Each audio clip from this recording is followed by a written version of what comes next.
इस महत्वपूर्ण press conference में आपका बहुत बहुत स्वागत। आज आम आदमी पार्टी ने इस प्रेस कॉन्फ्रेंस का आयोजन किया है क्योंकि आपसे एक महत्वपूर्ण विषय पर बात करनी है। इस विषय में आज हमारी पार्टी के नेता, दिल्ली के आदरणीय मुख्यमंत्री अरविंद केजरीवाल जी ने सुबह ट्वीट कर भी साफ तौर पर ये कहा, और उन्हीं की बात को आगे बढ़ाते हुए आम आदमी पार्टी आज एक स्वर में ये कहना चाहती है कि जो भाजपा की केंद्र सरकार ने एक यंग एक्टिविस्ट दिशा रवि को अरेस्ट कर किया है, जो पाप किया है वो निंदनीय है और आम आदमी पार्टी कड़े शब्दों में इसकी निंदा करती है, इसे कंडेम करती है। हम ये सोचते हैं कि एक इतनी बड़ी विशाल सरकार, 300 से ज़्यादा एमपीज वाली, 56 इंच की छाती वाली सरकार, एक 21 साल की स्टूडेंट, एक इन्वायरमेंटलिस्ट, क्लाइमेट एक्टिविस्ट से इतना डरती है कि दिल्ली से पुलिस भेजकर उसे गिरफ्तार करा दिया। देश के प्रधानमंत्री ने कहा कि विपक्ष के कुछ नेता हैं जो नाराज फूफी की तरह बर्ताव करते हैं जब नाराज फूफी को शादी में नहीं बुलाया जाता है। क्या आज ऐसी स्थिति आ गई है कि हम अपने देश के युवा को नाराज फूफी समझकर उन्हें जेलों में बंद करेंगे? Honourable supreme court of India ने आज से कुछ ही दिन पहले एक लैंडमार्क जजमेंट ने कहा था, और मैं उस पंक्ति को दोहराना चाहूंगा। उन्होंने कहा था, deprivation of liberty even for a single day is one day too many. We must always be mindful of the deeper systemic implications of our decisions. Supreme court ने भी भारत सरकार को यह चेतावनी दी थी कड़े शब्दों में कि एक दिन के लिए भी अगर किसी की लिबर्टी से, लाइफ एंड लिबर्टी से, अभिव्यक्ति से खिलवाड़ होता है तो वो देश के खिलाफ है, संविधान के खिलाफ है, और उसकी बहुत भारी कीमत इस देश को चुकानी पड़ सकती है। आज जो दूसरा पॉइंट मैं रखना चाह रहा हूं वो ये है कि मोदी सरकार घबराई हुई है, डरी हुई है देश के युवा से। आज मैं अंग्रेजी में कहूं तो Modi government is allergic to opposition but is more allergic to the youth of India. Young students बड़ी मजबूती से अपनी बात को इस लोकतंत्र में खुलकर रखते आए हैं, लेकिन भारतीय जनता पार्टी को देश का युवा शायद पसंद नहीं, जो उन्होंने एक 21 साल की स्टूडेंट को गिरफ्तार किया दिल्ली से, एक सीक्रेट ऑपरेशन के तहत दिल्ली पुलिस को भेजकर।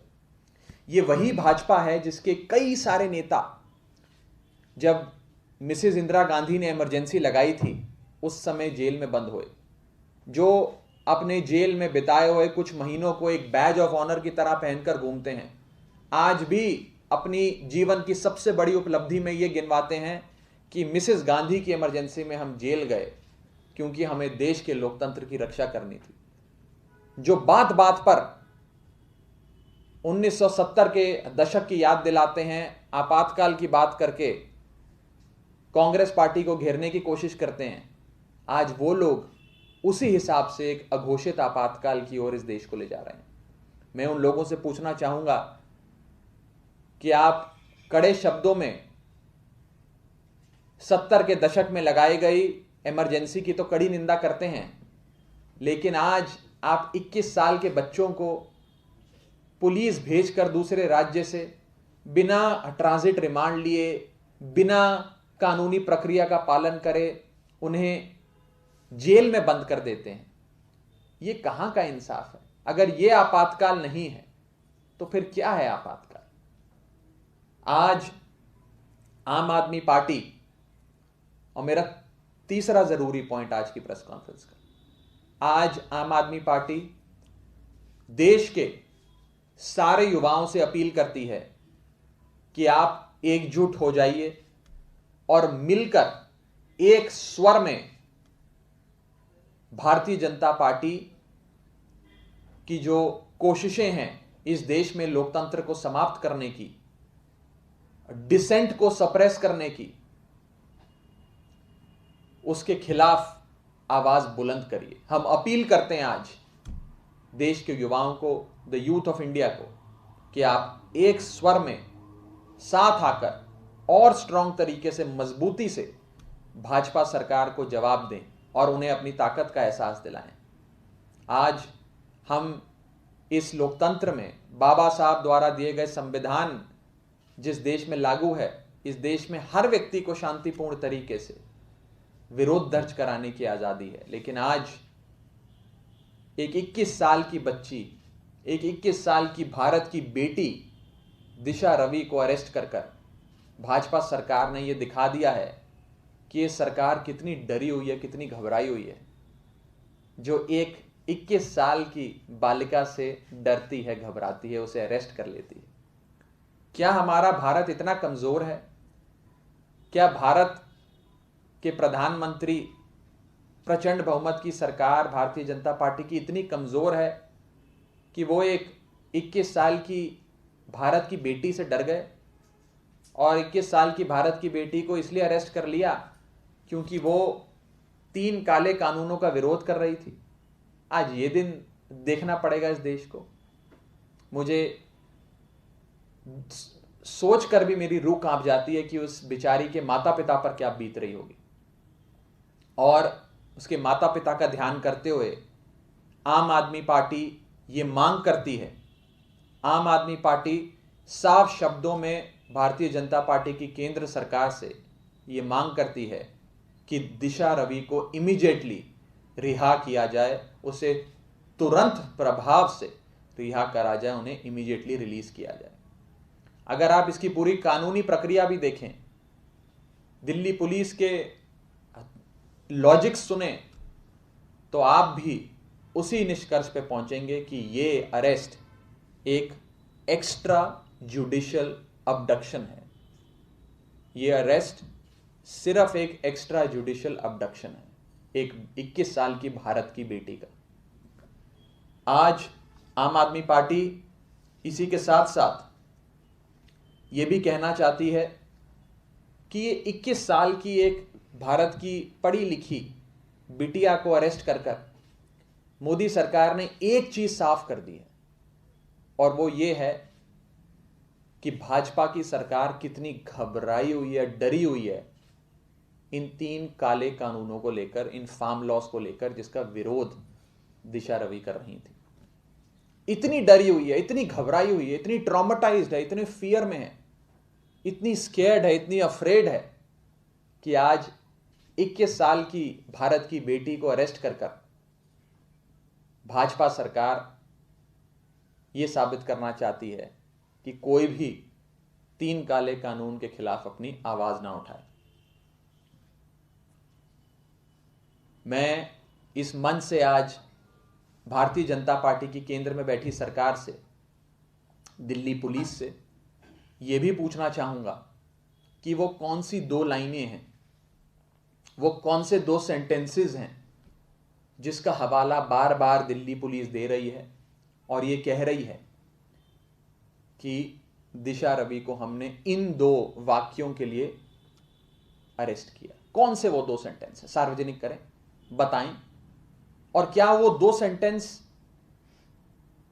ऐसे हैं कि भारत की प्रभुता और अखंडता हिला दें? क्या वो ऐसा कोई अपराध हो गया है जिससे हमारी भारत माता की प्रभुता और अखंडता पे चोट पहुंची है? मैं बड़े साफ शब्दों में भारतीय जनता पार्टी की सरकार को कहना चाहूंगा that dissent is not equal to sedition. सरकार से, रूलिंग पार्टी से मतभेद रखना देश से मतभेद रखना नहीं है। डिसेंट अलग है, सेडिशन अलग है। और आप कानूनी प्रावधानों और अपनी स्टेट मशीनरी का दुरुपयोग कर डिसेंट को क्रश करना चाहते हैं कि कोई भी व्यक्ति आज मोदी सरकार, भाजपा की सरकार के खिलाफ ना बोले। मैं आज देश के प्रधानमंत्री से, भारतीय जनता पार्टी की केंद्र की सरकार से यह अपील करता हूं कि वो 2 सेंटेंसेस जिनका वो बार बार हवाला दे रहे हैं उसे सार्वजनिक करें। आम आदमी पार्टी कड़े शब्दों में दिशा रवि के अरेस्ट की निंदा करती है। ये डिमांड करती है कि उन्हें इमीडिएटली रिलीज किया जाए, रिहा करा जाए, क्योंकि ये एक एक्स्ट्रा जुडिशियल अबडक्शन है और कुछ नहीं है। और साथ ही साथ देश के युवा को अपील करती है कि आप सब एकजुट हो जाइए, एकजुट होकर अपनी आवाज को शांतिपूर्ण तरीके से बुलंद करिए। और मोदी सरकार इस देश के युवा से डरती है, ये आज भाजपा की सरकार ने साबित कर दिया कि इतनी बड़ी प्रचंड बहुमत की 56 अंश वाली सरकार आज 21 साल की एक स्टूडेंट एक्टिविस्ट से डरती है और उस बेचारी को जेल में बंद किया गया है। आम आदमी पार्टी इसकी निंदा करती है और उनकी रिहा की मांग करती है। इस सिलसिले में किसी भी साथी का कोई सवाल हो तो आप पूछ सकते हैं। राघव, पुलिस आरोप लगा रही है कि ये टूल किट के जरिए खालिस्तानी संगठनों को देश में दोबारा से खड़ा करने की साजिश देश के खिलाफ रची जा रही है। मैं तो कह रहा हूं आप सार्वजनिक करें, आप बताएं क्यों अरेस्ट किया गया है। इस प्रकार से आरोप लगाना, आज किसान प्रोटेस्ट कर रहे हैं, 100 से ऊपर किसानों की शहादत हो गई सिंगू बॉर्डर पे, टिकरी बॉर्डर पे। उन्हें भी बदनाम करने के लिए पहले दिन से, 26 जनवरी से भी कई पहले, महीनों पहले से भाजपा की सरकार और उसके मंत्री, सांसद ये कहते आ रहे हैं कि जो किसान है वो आतंकवादी हैं, अपराधी हैं, क्रिमिनल्स हैं, उन्हें चीन और पाकिस्तान फंड कर रहा है। उसी नैरेटिव को आगे बढ़ाते हुए जो व्यक्ति भाजपा की सरकार की नीतियों या उनके द्वारा बनाए गए कानून का विरोध करता है, उसे चीन का एजेंट, पाकिस्तान का एजेंट, आतंकवादी और अपराधी कह दिया जाता है। यह तो एक स्टैंडर्ड ऑपरेटिंग प्रोसीजर बन गया बीजेपी का कि कोई भी उनके खिलाफ विरोध ना दर्ज करे, अगर दर्ज करता है तो उसे आतंकवादी घोषित कर दो। हम इसकी भी कड़ी निंदा करते हैं, इस स्टैंडर्ड ऑपरेटिंग प्रोसीजर की भी भाजपा के कड़ी निंदा करते हैं। इस मामले में निकिता जैकब नाम की मुंबई की एडवोकेट का नाम भी सामने आ रहा है और कहा जा रहा है कि वो आम आदमी पार्टी से भी जुड़ी हुई है। क्या इसके बारे में कोई जानकारी? नहीं, मैं तो व्यक्तिगत तौर पे नहीं जानता, मुझे कोई ऐसी जानकारी नहीं है कि कोई जोड़ा है आम आदमी पार्टी से कि नहीं जोड़ा है। क्या निकिता जैकब महाराष्ट्र की किसी यूनिट में काम करती थी? मैं नहीं जानता, मैं नहीं जानता, क्योंकि ऐसे जिक्र किया जा रहा है और मैं तो नहीं, मुझे बिल्कुल कोई आइडिया नहीं। मैं पहली बार आप ही से सुन रहा हूँ ये नाम, मैं नहीं जानता। साथ ही ये जो टूल किट का पूरा मामला है, इसमें कई लोगों को तलाश किया जा रहा है और जिस निकिता जैकब का जिक्र किया जा रहा है उसे भी ढूंढने की तलाश की जा रही है पुलिस की तरफ से और वारंट भी निकाल दिया गया है। तो इसको किस तरह से आप देखते हैं? देखिए, मैंने जैसा कि साफ कहा, मुझे नहीं लगता कि, और मैं खास करके आज की जो प्रेस कॉन्फ्रेंस है वो दिशा रवि नाम की 21 साल की एक क्लाइमेट एक्टिविस्ट, एनवायरमेंटलिस्ट स्टूडेंट के बारे में है। मुझे नहीं लगता कि हमारा देश इतना कमज़ोर है या भारत की प्रभुता और अखंडता इतनी कमज़ोर है कि 21 साल की भारत की बेटी जो मोदी सरकार द्वारा पास किए गए 3 काले कानून का विरोध दर्ज कराते हुए अपनी आवाज़ बुलंद करे और हमारी प्रभुता अखंडता हिल जाए। और मैं साफ तौर पे ये कहना चाहता हूँ कि डिसेंट करना, सरकार से विचार या मतभेद रखना, इसका यह मतलब नहीं है कि आप देश के खिलाफ हैं। मुझे लगता है हर भारतीय देश के साथ सदैव खड़ा है, भारत माता के साथ सदैव खड़ा है, लेकिन सरकार के साथ, उस पार्टी की सरकार के साथ तभी खड़ा है जब वो कोई सही काम करती है। हम एक लोकतंत्र में जीते हैं, हम एक जनतंत्र का हिस्सा हैं। आज आर्टिकल 19 भारत के संविधान का हमें पूरी आजादी देता है कि हम शांतिपूर्ण तरीके से सरकार के किसी भी फैसले का विरोध कर सकें। ये तो भारत का संविधान हमें देता है और इसे छोड़ दीजिए। मैं तो कह रहा हूं, आप मेरी बात पे भी यकीन मत करिए, भाजपा के अपने नेता 70 के दशक का हवाला देते हैं at a drop of a hat. 70 के दशक में मिसेस गांधी ने इमरजेंसी लगाई, हमें जेल में डाल दिया, अभिव्यक्ति की आज़ादी खत्म हो गई, सारे राइट्स खत्म हो गए, फ्रीडम ऑफ एक्सप्रेशन खत्म हो गया, संविधान को उन्होंने तार तार कर दिया। आज 1970 के दशक का हवाला देने वाली बीजेपी वही कर रही है। फर्क उस समय यह था कि मिसेस गांधी ने प्रोक्लेमेशन किया, इमरजेंसी को घोषित किया, उस समय के राष्ट्रपति ने उनके दिखाई गई डॉटेड लाइन पे साइन करके लागू करी इमरजेंसी, और आज इमरजेंसी औपचारिक तौर पे लागू नहीं है। लेकिन 21 साल की बेटी को अरेस्ट कर कुछ ऐसा ही करने की कोशिश मुझे लग रहा है कि मोदी सरकार कर रही है। अपने देश के युवाओं से एकजुट होने की अपील की। क्या इस गिरफ्तारी के खिलाफ आम आदमी पार्टी कोई कैंपेन चलाने जा रही है सभी को साथ लेकर? नहीं, आज हम सिर्फ अपील कर रहे हैं फिलहाल। तो आने वाले समय में अगर कुछ कैंपेन या कोई भी डिसीजन पार्टी लेती है तो उस बारे में ज़रूर आपको बताएंगे। लेकिन आज हम देश के युवाओं से अपील करते हैं। देखिए, आज ये सरकार ऐसा लगता है कि युवाओं से बहुत डरती है। जैसा कि मैंने अंग्रेजी में कहा that this government is allergic to opposition but more allergic to youth. यानी कि भारत सरकार को लगता है, मोदी जी को, केंद्र में बैठी भाजपा सरकार को देश के विपक्ष से, विपक्षी पार्टियों से तो एलर्जी है, लेकिन देश के युवाओं से ज्यादा एलर्जी है। इसीलिए मैं देश के युवाओं को कह रहा हूं कि शांतिपूर्ण तरीके से विरोध दर्ज कराने के लिए एकजुट होइए और भारत के संविधान में दिए गए आर्टिकल 19 राइट टू प्रोटेस्ट का पूरा आप उपयोग कर सकते हैं और शांतिपूर्ण तरीके से विरोध दर्ज करा सकते हैं। सर, हम लोग कॉन्स्टिट्यूशन की बात कर रहे हैं, आर्टिकल 19 की, तो हम 19(1) याद रखते हैं, 19(2) क्यों भूल जा रहे हैं? आज के परिप्रेक्ष्य में 19(2) पे बात नहीं होनी चाहिए? क्या है, आप थोड़ी रोशनी डाल दीजिए। अगर राइटफुल प्रोटेस्ट हमारा अधिकार है तो देश की संप्रभुता और बिल्कुल है, बिल्कुल है, क्यों नहीं बात? बिल्कुल। मैं तो यही पूछना चाह रहा हूं कि कौन सी वो दो लाइनें हैं जिससे भारत देश की प्रभुता या अखंडता पे कोई चोट पहुंची है? कौन सी वो दो लाइनें हैं? ऐसा क्या हुआ है, बताएं तो सही। आपने अगर 21 साल की बिटिया को अरेस्ट कर लिया तो उन्होंने ऐसा क्या जघन्य अपराध कर दिया, ये भी तो पता लगे। उनको रिमांड में भेज दिया गया है, क्यों भेज दिया गया है? दिल्ली पुलिस के स्पेशल साइबर सेल के लोग वहां जाकर उन्हें अरेस्ट करते हैं, क्यों कर रहे हैं, क्या हो रहा है? इस पे सरकार को रोशनी डालनी चाहिए। और मुझे नहीं लगता कि एक इतनी प्रचंड बहुमत की सरकार, 56 इंच की छाती वाली सरकार, एक और हमारे देश की प्रभुता और अखंडता इतनी कमजोर है कि किसी भी चीज से हिल जाएगी। राघव, एक सोशल मीडिया पे आपने ट्वीट किया है महंगाई को लेकर, किस तरह से देश में फिलहाल आप स्थिति को देख रहे हैं और पेट्रोल डीजल के दाम कई ऐसे राज्य में यहाँ पर 100 के पार चले गए? देखिए, बहुत हुई महंगाई की मार। अब की बार मोदी सरकार, ये नारा देकर, मुझे याद है पेट्रोल डीजल के जब यूपीए 1 यूपीए 2 में रेट बढ़ा करते थे तो बीजेपी के नेता लगातार प्रोटेस्ट किया करते थे। कई नेता बैलगाड़ी में संसद आकर विरोध दर्ज कराते थे और कहा करते थे कि डीजल पेट्रोल अब इतना महंगा हो गया है कि सोनार की दुकान पे बिकना शुरू हो जाएगा। लेकिन आज हम देख रहे हैं कि भारत के इतिहास में पहली बार 100 से ऊपर पेट्रोल के भाव हो गए हैं घरेलू खपत के लिए। ये वो सरकार है जिसने गैस सिलेंडर के प्राइस को 770 के पास पहुंचा दिया है। गैस हो, डीजल हो, पेट्रोल हो, इनका एक कैस्केडिंग इफेक्ट है। जब इनकी प्राइस बढ़ती है तो हर प्रोडक्ट की हर चीज महंगी हो जाती है, क्योंकि हर चीज में पेट्रोल, डीजल या गैस कहीं ना कहीं लगता है। तो एक कैस्केडिंग इफेक्ट भारत की महंगाई पर आ रही है इससे।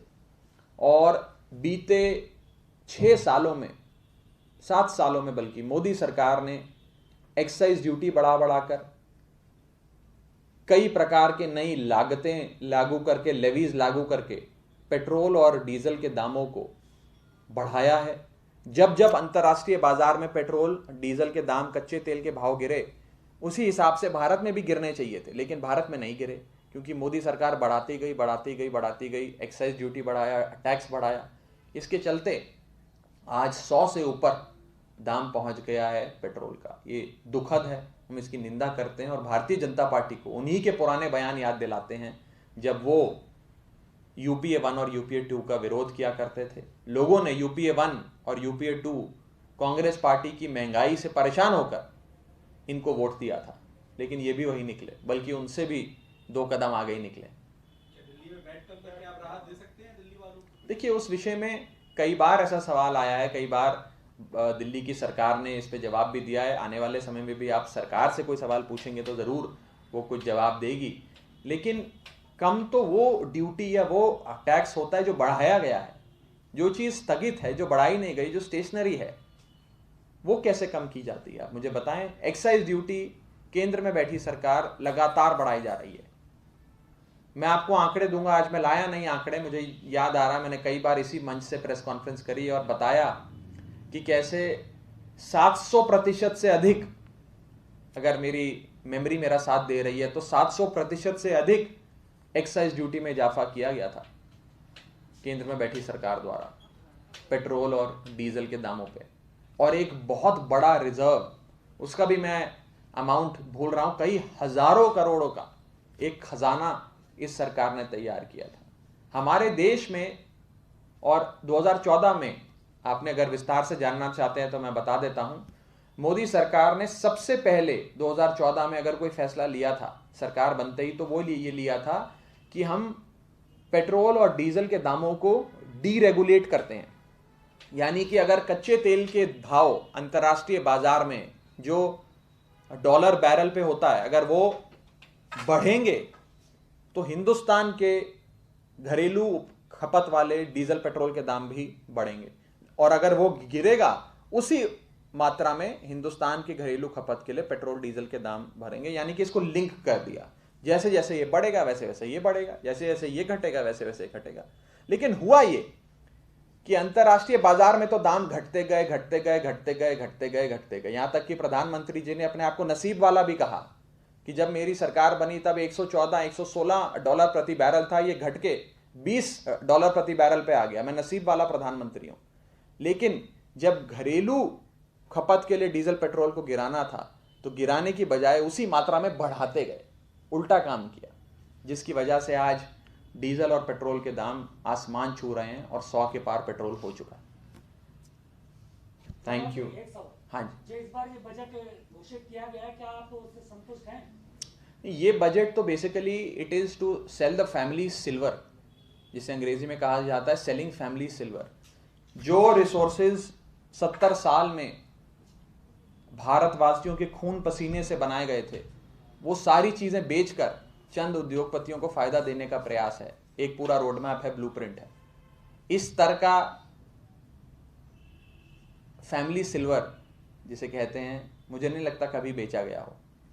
और इंसान, मैं आपको अगर सरल भाषा में समझाने का प्रयास करूं, आप अपने ही परिवार का, मैं अपने परिवार का उदाहरण दूं, आपके परिवार का उदाहरण दूं। हम सब खूब मेहनत करते हैं और घर में कुछ पैसे जोड़कर रखते हैं, सोना जोड़कर रखते हैं कि कोई आपदा आएगी या घर में बेटी की शादी करनी होगी या कोई एक ऐसा इवेंट करना होगा, उसके में कभी काम आए तो खर्च करने के लिए उसे बनाते हैं।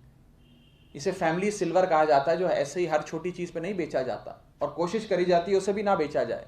लेकिन उस 70 साल की भारतवासियों की जमा पूंजी को ये सरकार अगले 1-1.5-2 साल में बेच देगी, सब कुछ बेच देगी। ये है हिंदुस्तान का बजट। राम मंदिर के नाम पर